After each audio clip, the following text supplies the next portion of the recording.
क्योवेनेस TV में आप सभी का खैर मकदम करते हैं। मैं हूं शेख तारिक। इस वक्त की बड़ी और अहम अपडेट लेकर आपकी खिदमत में हाजिर। चलिए रुक करते हैं इस वक्त की बड़ी और अहम अपडेट की तरफ। चलिए सीधा ले चलते हैं आपको दिल्ली, जहां पर राहुल गांधी इस वक्त प्रेस कॉन्फ्रेंस से खिताब कर रहे थे। आपको बता दें कि कांग्रेस लीडर राहुल गांधी लोकसभा की रकनीत मनसूख होने के बाद अपनी पहली प्रेस कॉन्फ्रेंस से खिताब कर रहे हैं। उन्होंने कहा कि जमहूरियत को बचाने की जिम्मेदारी हम पर आयद होती है। माफी मांगने के सवाल पर उन्होंने कहा कि मैंने माफी नहीं मांगी क्योंकि मैं सावरकर नहीं हूं, मैं गांधी हूं। उन्होंने कहा कि मैं मोदी जी से सवाल नहीं कर रहा हूं, मेरा सवाल अडानी से है। इस दौरान प्रेस कॉन्फ्रेंस के दौरान काफी सवाल जवाब भी हुए, लेकिन उस दौरान राहुल गांधी ने क्या कुछ कहा, आइए देखते हैं इस खास रिपोर्ट में। फाउंडेशन पे जाता हूं।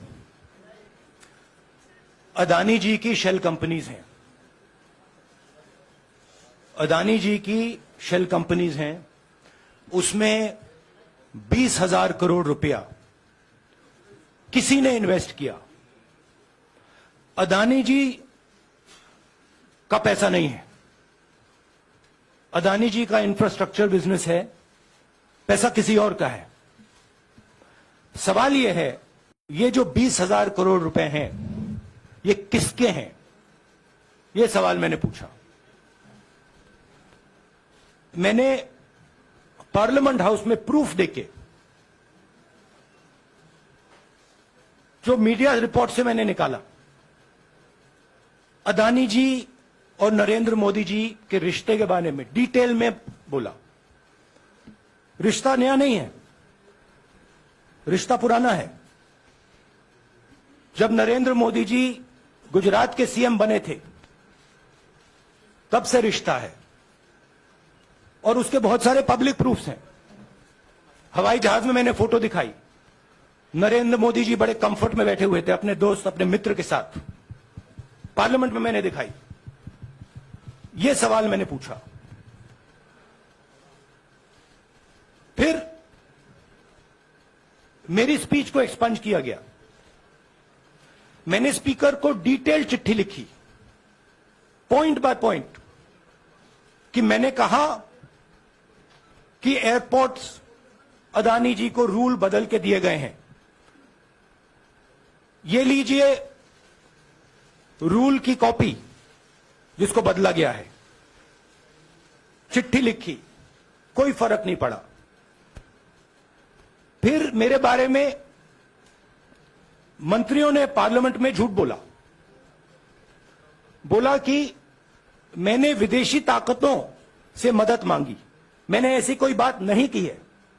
मैंने कहा स्पीकर से, मैंने जाके कहा, स्पीकर सर, पार्लियामेंट का नियम है कि अगर किसी मेंबर पर कोई एक्यूजेशन लगाता है तो उस मेंबर को जवाब देने का हक होता है। मैंने एक चिट्ठी लिखी, उस चिट्ठी का जवाब नहीं आया। दूसरी चिट्ठी लिखी, उस चिट्ठी का जवाब नहीं आया। फिर मैं स्पीकर के चेंबर में गया। मैंने स्पीकर सर से कहा, स्पीकर सर, ये कानून है, ये रूल है, इन्होंने झूठा आरोप लगाया है, मुझे आप बोलने क्यों नहीं दे रहे हैं? स्पीकर सर मुस्कुराते हैं, कहते मैं नहीं कर सकता। और फिर उसके बाद आपने सबने देखा क्या हुआ। सवाल पूछना मैं बंद नहीं करूंगा। नरेंद्र मोदी जी का अदानी के साथ क्या रिश्ता है और 20,000 करोड़ रुपए किसके हैं, मैं पूछता जाऊंगा। मुझे कोई डर नहीं लगता इन लोगों से। और अगर ये सोचें कि मुझे डिस्क्वालीफाई करके, धमका के, जेल में डाल के मुझे बंद कर सकते, नहीं, मेरी वो हिस्ट्री नहीं है। मैं हिंदुस्तान के लोकतंत्र के लिए लड़ रहा हूं और मैं हिंदुस्तान के लोकतंत्र के लिए लड़ता रहूंगा। किसी चीज से नहीं डरता हूं, यह सच्चाई है। अब आप सवाल पूछिए। एक एक करके प्लीज। हम आई से it in English also. Sorry, I'll say it in English also. The question begins. A few weeks back in Parliament, where I asked the Prime Minister a very specific set of questions. Question number one, 20,000 crore rupees or $3 billion are in shell companies owned by Mr. Adani. Mr. Adani could not have generated this money. He's an infrastructure business. Where did this money come from? Whose money is it? That was the first question. Whose shell companies are there? These companies are working in the defense field. Why does nobody know whose money this is? There is a Chinese national involved in this. Why is nobody asking the question, who is this Chinese national? That was the first question. Second question was, set of questions with proof. What is the Prime Minister's relationship with Mr. Adani? I showed a picture of the Prime Minister and Mr. Adani's plane relaxing. I gave documentation about the defense industry, about the airports, about statements made in Sri Lanka, about statements made in Bangladesh, pictures of Mr. Narendra Modi sitting with the State Bank chairman in Australia. And I put this proof on the table. Immediately after that, the BJP started its work. My speech was expunged. I wrote a letter to the Speaker with a detailed explanation on the defense industry, on the airports, with press clippings, supporting documents, legal documents, and said, this is the supporting foundation of my speech. I have not made this speech, I have not invented this. This is detailed research, here it is. Nothing happened. Nothing was revoked. My speech today is not part of the record of Parliament. The same, by the way, was done with Mr. Kharge. After that, BJP ministers lied about me in Parliament. They made the statement to distract from the Adani issue. The whole game, disqualification, and all these statements are to distract from the central question, whose money is it? 20,000 crores, whose is it? Kiska hai ye? That's the main question. The whole thing is to distract. So, they said that I've asked foreign forces to help India. Most ridiculous statement. I have never made such a statement. You can look at all the conversations I had in the United Kingdom. Not one such statement was made. In fact, I said this is India's problem. India has to resolve this problem, right? A minister lies on the floor of the House. I wrote to the Speaker and I said, Speaker, sir, it is my right as a member of Parliament, when somebody makes an accusation, to state my position. Please let me state my position. The first letter is not answered. I then write a second letter with more details, saying the names and what was said. Still no answer. I then go to the Speaker's chamber and I say, Speaker, sir, what is going on? We live in a democracy. You are the defender of that democracy. Why are you not letting me make my statement? The Speaker smiles and says, I cannot do that. Come and have a cup of tea with me. Right? So this is the whole drama that is being orchestrated to defend the Prime Minister from the simple question, whose 20,000 crore rupees, whose $3 billion went to Mr. Adani shell companies? हाँ जी मोहित एक minute सबको मौका मिलेगा राहुल जी मोहित दुबे हूं मैं मेरा सवाल ये है कि आप शहीदों By the way, sorry, I just need to finish that. I left out a part. Look, I am here defending the democratic voice of the Indian people. I will continue to do that. I am not scared of these threats, of these disqualifications, of these allegations, of these prison sentences. I don't care. I'm not scared of them. Okay? These people don't understand me yet. I am not scared of them. They are used to everybody being scared of them. I am not scared of them.